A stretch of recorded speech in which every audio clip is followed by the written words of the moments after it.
आणि आता बातमी मुंबईकरांसाठी अत्यंत महत्त्वाची। यंदा अल निनोचा प्रभाव खूप मोठा राहील अशी शक्यता हवामान तज्ज्ञांनी यापूर्वीच वर्तवली आहे। तर आज हाती आलेल्या धरणांच्या पाणीसाठ्याची आकडेवारी थोडी सावध करणारी आहे।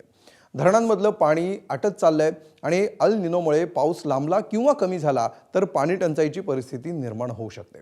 त्यामुळे महापालिकेनं आत्तापासूनच उपाययोजना सुरू केल्या आहेत। मात्र नागरिकांनीही जबाबदारीनं वागणं आवश्यक आहे। बघूया पाणी जपून का वापरलं पाहिजे याबाबतचा हा रिपोर्ट। मुंबईची धरणं रसातळाला, 40 दिवस पुरेल इतकाच पाणीसाठा। पाऊस लांबल्यास मुंबईत पाणी। दररोज सुमारे 4000 दशलक्ष लिटर पाण्याची गरज असलेली राज्याची राजधानी मुंबई शहराला 100-150 किलोमीटर अंतरावर असलेल्या महापालिकेच्या 7 धरणांमधून पाणी पुरवठा होतो। भातसा, तानसा, मोडकसागर, मध्य वैतरणा, अप्पर वैतरणा, विहार आणि तुळशी या धरणांचा पाणीसाठा आता 14.47% आलाय। आणखी 40 दिवसच पुरेल एवढंच पाणी शिल्लक असल्यामुळे मुंबईकरांची चिंता वाढली आहे। साठा आहे, आम्ही 10% कपात केली आहे। ही 10% कपात आपल्याला प्रत्येक वेळा मे महिन्यामध्ये करावी लागते, कारण की आपण पाऊस कधी येणार काय येणार त्याच्यावरती असतं।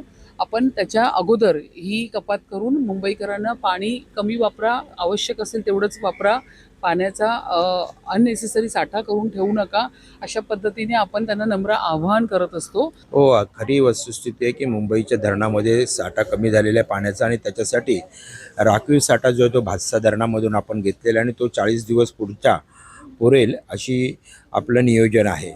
आणि मला खात्री आहे की ह्या 40 दिवसाच्या अगोदर ती मुंबई शहरामध्ये संपूर्ण महाराष्ट्रामध्ये चांगल्या पद्धतीमध्ये पाऊस होईल आणि आपली जी धरणं आहे ती धरणं पुन्हा एकदा भरली जातील। मुंबईत भूजलाचा पर्याय मर्यादित असल्यानं प्रामुख्यानं धरणांवरील पाण्यावरच अवलंबून राहावं लागतं।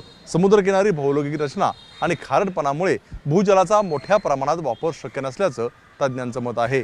दुसरीकडे वाढती लोकसंख्या, झपाट्यानं होणारं शहरीकरण आणि औद्योगिकरण यांच्या गरजांमुळे पाण्याची मागणी सातत्याने वाढते।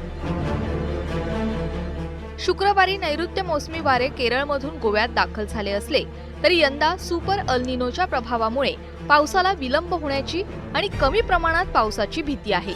तसं झाल्यास पुढलं वर्षभर मुंबईकरांना पाणी टंचाईचा सामना करावा लागू शकतो।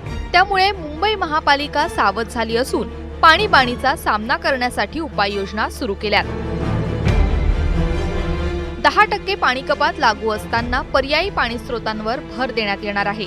त्यासाठी शहरातल्या 1000 विहिरींची साफसफाई आणि पुनरुज्जीवन केलं जाणार आहे।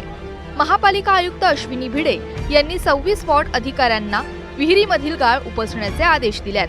पिण्याव्यतिरिक्त अन्य कारणांसाठी या विहिरींचं पाणी उपलब्ध करून देण्याचा पालिकेचा प्रयत्न आहे।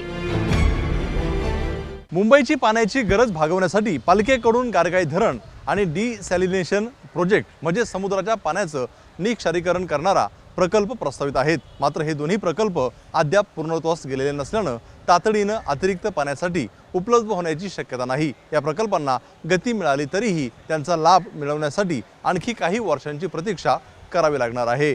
पावसाचा काय अजून हेच नाही, पत्ताच नाही, पाऊस कधी पडेल केव्हा माहीत नाही। आणि पाण्याचा थोडेच दिवसाचा पुरवठा आहे, त्याच्यामुळे आम्हाला टँकरच्या पाण्याचा खूपच त्रास होतो, त्याचे आजारपण येतात। ही गरमी अशी आहे, त्याच्यामुळे पाणी हा प्रॉब्लेम सोडवायलाच पाहिजे। मुंबईसारख्या ठिकाणी पाण्याशिवाय राहणं म्हणजे खूपच कठीण गोष्ट आहे आणि त्यातल्या त्यात आता पाणी कसंही वापरणं, त्याचं नियोजन नसणं, पाईपलाईन फुटणं, अधिकाऱ्यांचं लक्ष नसणं, अशा गोष्टी वारंवार होत असतात। पाणी नसेल तर 1-2 दिवस आपण राहणंही शक्य नाही आहे। मग सारखं टँकरने पाणी मागवा, बाहेरून पाणी आणा, हे तरी शक्य नाही आहे। तर माझं एकच हे आहे की सरकारने ह्याच्याकडे लक्ष द्यावं। धरणांमधला आटत चाललेला पाणीसाठा आणि कमी पावसाची शक्यता यामुळे मुंबईचं टेन्शन वाढलंय। त्यामुळे मुंबईकरांनो, यापुढे पाणी जपून वापरा, पाण्याचा अपव्यय टाळा। ब्युरो रिपोर्ट, ABP माझा।